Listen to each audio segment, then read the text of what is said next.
Strip line and microstrip lines. In my earlier lecture, I have discussed hollow metallic tube type rectangular waveguide filled by some dielectric material and was supporting mainly TE and TM mode. In this lecture, I am going to discuss some different type waveguide, mainly the non-cavity or non-hollow tube type waveguides. So different type of waveguides exist in this particular category. So out of them, mainly two will be discussed. So those are strip lines and the microstrip lines. In this slide, four waveguides are presented, but out of these four, I'm going to discuss very briefly the strip line and microstrip line. The discussion will be limited only a typical design criteria of the strip line and the microstrip line. The structures of the strip line and microstrip lines along with the slot lines and the coplanar waveguides are presented in this slide. You can see from the structure of the strip line that why it is called strip line, because a conducting strip is inserted within the dielectric medium and the dielectric medium is sandwiched from the top and bottom side by two conducting plates, and these two conducting plates are generally be grounded. On the other hand, a microstrip line is nothing but a strip line with the top dielectric and top ground plate is removed. You can see from here. As the strip line, you can see is one conducting material is placed within the dielectric medium, and these top two plates, top and bottom two plates, are separated by this dielectric medium. You can think that the strip line is nothing but a planar coaxial cable uh, where the uh, center conductor is separated from these two outer conductor by some dielectric medium. A slot line, on the other hand, there exist two conducting strips separated by some distance, and the coplanar waveguides are basically the waveguides which are placed parallelly on the dielectric medium, where the bottom plate is a conducting plate and that is generally be grounded, and that is also true for these slot lines also. The first question what we should answer, that although we have the rectangular waveguide or circular waveguide, then why we need to study other kind of waveguides? Because the rectangular waveguide and the circular waveguide, they are good enough and provide the confinement of the electromagnetic wave, while they provide good isolation with the other waveguide placed alongside. The reason behind is that microwave integrated circuit, because the rectangular waveguide and the circular waveguide are incompatible for the application of microwave integrated circuit because of their dimensions. We have seen in my earlier lecture that the dimension of the rectangular waveguide are compatible with the wavelengths. So such a large dimensions make this kind of waveguide incompatible for the microwave integrated circuit. In addition to these, the rectangular waveguide or the circular waveguide, they includes the design of them or the implementation includes lots of cost. Therefore, people found different solution for the microwave integrated circuit, and the first one is the strip line, what I'm going to discuss in this particular lecture. The strip line is compatible with the photolithography fabrication and it supports the miniaturization, which is the most important factor for the integrated circuit. The strip line is mainly designed by placing a dielectric medium on a conducting plate, which is the bottom conducting plate, you can see from this diagram, and then by fabricating or by placing a conducting strip over that dielectric medium, and then placing the second dielectric medium on the top of this conducting strip, and the last one is the top conducting medium on the top of the dielectric medium. So therefore, depending upon the permittivity of this dielectric medium on the bottom of this conducting strip and the top of the conducting strip, as well as the dimension of the dielectric medium at the bottom and at the top of the conducting strip, so depending upon these four factors, the strip lines can be of four types. So you can see that if the dimensions and the material which are used at the bottom material and at the top material of the strip are similar, that means similar in height and similar same material we do use, then this type of strip line are called symmetric and homogeneous strip line. Keeping the material same, if we vary the height at the bottom or at the top, then such kind of waveguides or the strip lines are called asymmetric but homogeneous waveguide. On the other hand, if different height and different materials are used, then those kind of waveguides will be called the asymmetric and inhomogeneous waveguides. And last one is the same height but different material. So they are called the symmetric and inhomogeneous strip lines.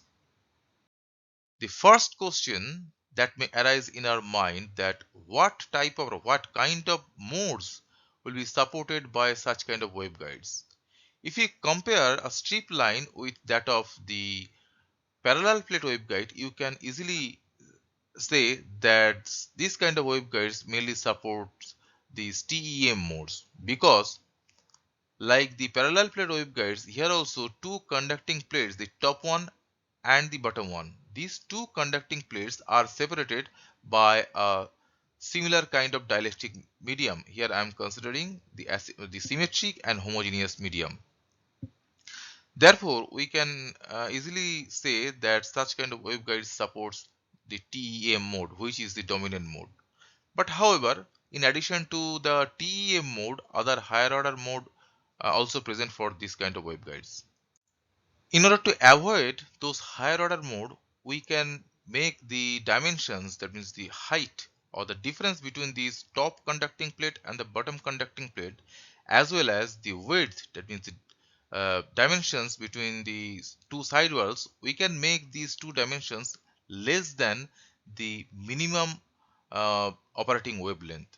Because from our previous discussion we have seen that in order to have this TE or TM mode for a um, rectangular type waveguide, the dimensions from the along the transverse direction must be at least equals to the minimum operating wavelength, or minimum operating wavelength, half of the minimum operating wavelength.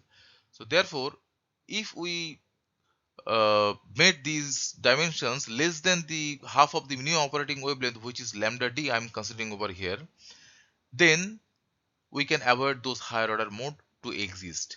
In addition to this, we can use the sorting vias, and sorting vias, using the sorting vias we can make this such kind of structure equivalent to the rectangular waveguide filled by some dielectric medium other than air. And in addition to that, there also exists some conducting strip in between these rectangular waveguide equivalent structure. So therefore, by making these dimensions less than the minimum operating wavelength, we can easily avoid those higher order modes while supporting only the dominant TEM mode. This diagram is showing the field diagram. The red ones are the electric field and the blue lines representing the magnetic field. So from this diagram you can see that these such kind of waveguides truly supporting the TEM mode. So this is the transverse directions, this direction is transverse directions, and they are supporting the TEM mode. Now consider the design of this strip line. From this structure of the strip line, uh, you can see that we just need to find out the correct width and the correct height for the given permittivity or the given dielectric constant. But as I told, in order to avoid higher order mode, we must uh, keep this height and width, the sidewall width, less than the minimum operating wavelength. So therefore, first choose the minimum operating wavelength corresponding to the maximum frequency for which you are going to design the strip line. So once you have decided that, so keep this height and width less than this operating wavelength, minimum operating wavelength. Next is that You obviously know what will be the dielectric constant epsilon r, because you are going to design a strip line based on a known dielectric medium. Then find W, this width of the strip, and from that you can find Z naught, and this alpha C is the loss of due to this conducting medium. But most of the time, generally these Z naught or the characteristics impedance of the strip lines are mentioned, because you need to design a strip line or a waveguide in order to couple some energy from some different device to a load. So therefore, the impedance of this load, the input impedance of the loads are will many times, or the most of the times, will be known to you. And in order to avoid any kind of reflection, you have to design a transmission line or a strip line or a waveguide which has the characteristic impedance exactly matched with the load. So therefore, Z naught will be equals to the input impedance of that load what you are going to use. So in that case, you must know this Z naught. So if you know this Z naught from this information of the Z naught, you can easily find what will be the W, and that is most of the cases. This is the design criteria. From knowing the Z naught, you need to determine this W or the width of the strip, and the alpha C represents the loss due to the conducting plates. So let's see how we can how this Z naught is defined and this W is defined, and how we can design this strip line. As I told that in this lecture, I'm going to briefly introduce you with the typical design methodology of the strip line and the microstrip line. Therefore, I'm avoiding the derivations of the complex field equations. However, interested student can find a very good resource over here, and for the strip line, microstrip line design, coupled waveguide designs, a very good resources are available at this site. Now, in case of design, we can relate the characteristic impedance of the strip line with the effective width of the strip, where this effective width is represented by this WE, and the effective width is related with the actual width through this relation. So that means if this W by B ratio is greater than 0.35, this is the B, then this effective width to this B or height ratio is equals to the physical width to height ratio. But if this ratio, the physical width to height ratio, is less than 0.35, then 0.35 minus W by B whole square, this factor will be subtracted from this W by B, or the effective width will be a bit less than the physical width. But as I told, most of the time this Z naught will be known to you, because based on this Z naught you are going to design a microstrip line in order to match a load with this microstrip line. So if your Z naught or the characteristic impedance is known, then you can find this X directly from this equation, and from this equation you can directly find the physical width to physical height ratio by applying these expressions. And these expressions are valid for these two conditions. The dielectric loss. The dielectric loss alpha D is represented by this K times tan of delta divided by 2, where this delta represents the skin depth of this dielectric medium, whereas this K represents the propagation constant through this dielectric medium. The attenuation constant due to the conductor are represented by this expression, where this A and B takes this complex form. We can over here you can see from this two expression, where the T is the thickness of the strip.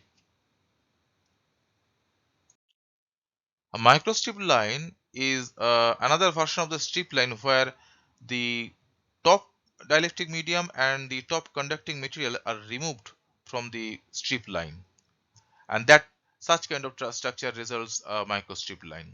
So microstrip lines are also useful in designing microwave integrated circuit, because it also supports the photolithography process. and it has a smaller dimension than the strip line also, because you can see from here the top dielectric medium and the top conducting material is removed.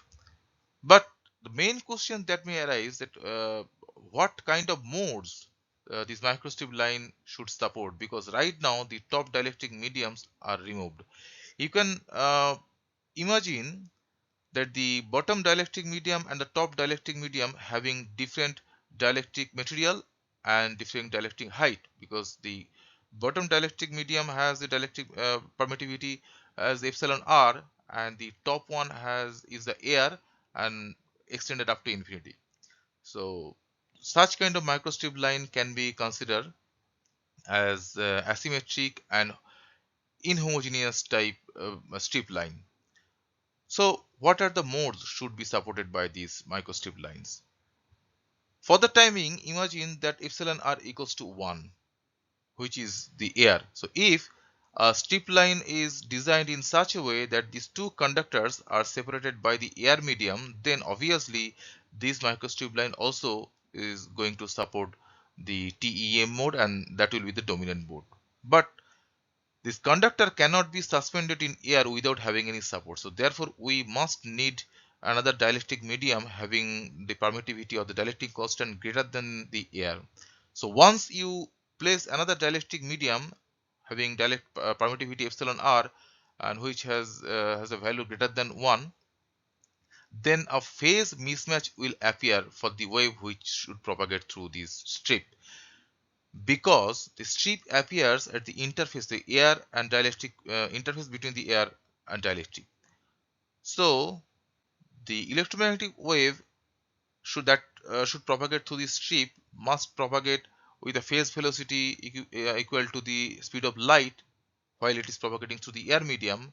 But while that is propagating through the dielectric medium, it should propagate through a phase velocity having the speed of light divided by the permittivity, root over the permittivity or the refractive index of this dielectric medium.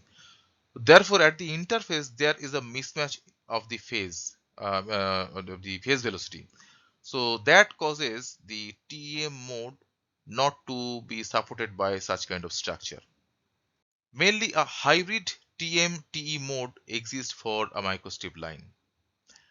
But if you make these height d very less than the minimum operating wavelength, which is corresponding to the maximum frequency that that is going to use this transmission line, then you can easily think that the uh, top dielectric medium and the bottom dielectric medium are air, because if this height is very less than the wavelength, so that wavelength cannot see the small length, because wavelength is very large, and the average medium what this wavelength will experience, that is the air, or the equivalent dielectric medium that the wavelength will see, that is the air itself. So in that case, a quasi TEM field may exist, or actually the quasi TEM field exists if the height d becomes very less than the minimum operating wavelength of this for this structure. The field of the microstrip line are shown in this diagram. So this is these conditions. Uh, these field lines are drawn for the condition that this d is very less than the minimum operating wavelength lambda. In that case, a good approximation of the phase velocity, propagation constant, and the characteristics impedance can be written as over here, where this epsilon e will be called the effective permittivity, and effective permittivity is you can see from here, which we can find by this homogenization of this medium, because when this d is very less than the minimum operating wavelength, so we can imagine that a dielectric medium exists or covering the entire region of this medium, and in that case the dielectric medium which is covering, or which is the wavelength is going to see, that is the effective dielectric medium, and which has a value greater than 1 but less than the permittivity of the dielectric medium which is being used at the bottom of the conducting strip. Therefore, due to this homogenization process, the phase velocity can be written as this, and the beta, the propagation constant, can also be represented as shown in this equation. So while this homogenization is done, then you can tell, or you can um, conclude that a quasi TEM field may exist for such kind of microstrip line, where the effective dielectric medium what are being used over here can be represented in this as shown in this expression, and the characteristics impedance can be found if you know the width, then the characteristic impedance can be found using this expression. But as I told, the most of the time you should know the characteristic impedance. Therefore, the width to height ratio you need to find out, and that can be found using these equations where A and B takes the form as shown over here. So these are the complex equations we should follow, and as I told that this is the typical design process as a design criteria for designing the microstrip line. But however, as right now we have the advanced CAD design technology, so you can design your microstrip line based on that also. But these equations are found in some standard books, and as I have taken these equations um, from the book of the microwave engineering by Poser. So these are the typical design for microstrip engineering, for microstrip line. And for the quasi TEM analysis gives this alpha D. Alpha D represents the loss due to the dielectric medium, and that dielectric medium consider the effective permittivity as well as the actual relative permittivity of the dielectric medium, and this alpha C represents the loss due to the conducting plates, and where RS represents the surface impedance of the conducting plates.